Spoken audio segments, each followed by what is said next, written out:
Selamat pagi, perkenalkan nama saya Brigita Ika Rufalo, tingkat 2C. Di sini saya akan menjelaskan tentang tuberkulosis atau TBC. Lantas, apa sih sebenarnya TBC itu? TBC atau tuberkulosis adalah penyakit yang menyerang paru-paru. Penyakit ini menular dan mematikan, disebabkan oleh infeksi bakteri yang bernama Mycobacterium tuberculosis. Tidak hanya paru-paru, TBC bahkan bisa menginfeksi kelenjar getah bening, usus, tulang, bahkan selaput otak. Bagaimana kuman TBC ditularkan dari pasien ke orang lain sekitarnya? Penularan kuman TBC terjadi melalui droplet, percikan air ludah yang keluar saat pasien TBC batuk, bersin, tertawa, atau berbicara.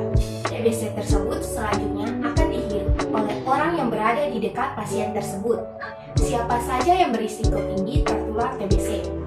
Anak balita, lanjut usia, remaja, pasien diabetes mellitus, orang yang tinggal di rumah yang padat penghuninya, gizi buruk, dan pasien HIV.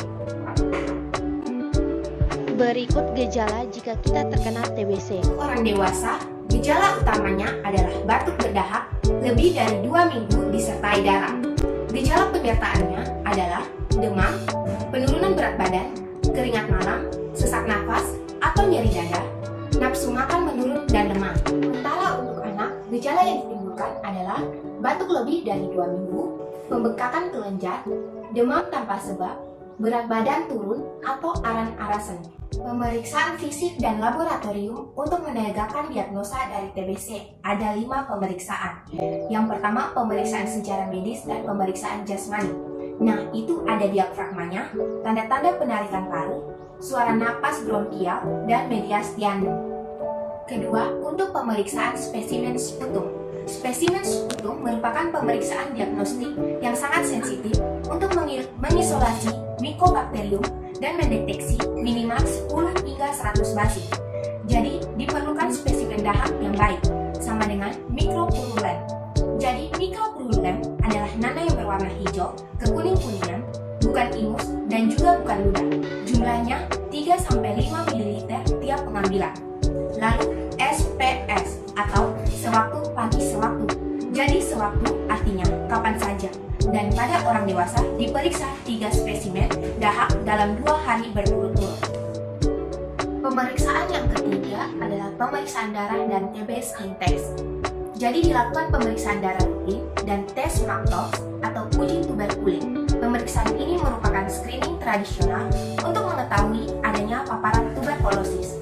4. Pemeriksaan radiologi. Ada fototoraks, lalu ada juga CT scan.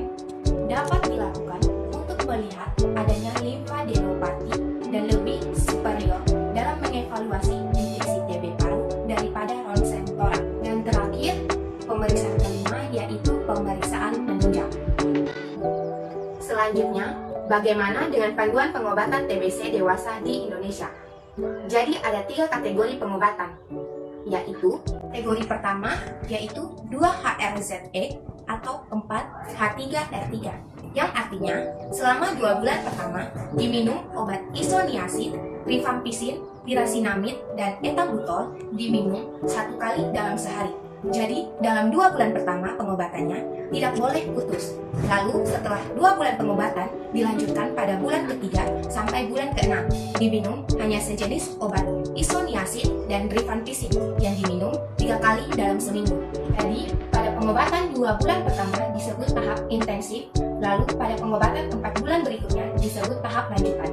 Jadi jika dalam pengobatan kategori 1 pasien meminum obat secara teratur atau tidak terputus selama 6 bulan, maka pasien dapat dinyatakan sembuh. Pengobatan ini diberikan untuk yang pertama, pasien baru TB paru BTA positif, yang kedua, pasien TB paru BTA negatif, fototoraksinya positif, yang ketiga, pasien TB ekstra paru. Kategori 2 yang artinya 2-HRZES atau HRZE atau 5H3R3E3, yang artinya pada 2 bulan pertama diminum 5 jenis obat ini sebanyak 1 kali dalam sehari. Setelah itu dilanjutkan pada bulan ketiga dengan jenis obat rifampicin, pirasinamid, dan ethambutol tanpa streptomycin 1 kali dalam sehari selama 1 bulan. Tahap lanjutannya lalu dilanjutkan pada bulan keempat sampai bulan ke-8 diminum jenis obat isoniazid, rifampicin, dan ethambutol sebanyak 3 kali dalam 1 minggu selama 5 bulan. Jadi, dapat disimpulkan bahwa dalam kategori 2, jenis obatnya bertambah dan juga membutuhkan waktu pengobatan yang lama, yaitu selama 8 bulan. Pengobatan ini diberikan kepada yang pertama, pasien kambuh. Artinya, pasien yang pada pengobatan kategori pertama sudah dinyatakan sembuh tetapi kambuh lagi, maka boleh dikasih pengobatan kategori 2. Yang kedua, pasien gagal. Artinya, pasien yang putus obat, minumnya tidak teratur pada pengobatan kategori 1 selama 6 bulan. Yang ketiga, pasien dengan pengobatan setelah lalai meminum obat.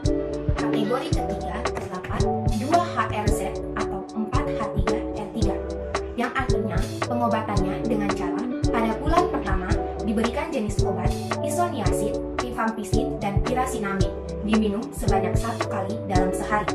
Terapi lanjutan pada bulan ketiga sampai bulan ke-6 diberikan jenis obat isoniazid dan rifampicin diminum sebanyak 3 kali dalam 1 minggu selama 4 bulan. Lalu ada juga obat sisipan atau OAT yang terdapat HRZE diberikan bila akhir pengobatan tahap intensif menunjukkan hasil pemeriksaan dahak masih BTA positif. Diberikan pengobatan sisipan HRZE setiap hari selama 1 bulan. Pengobatan ini dapat diberikan kepada yang pertama penderita baru BTA, yang kedua penderita TB ekstra paru yang ringan.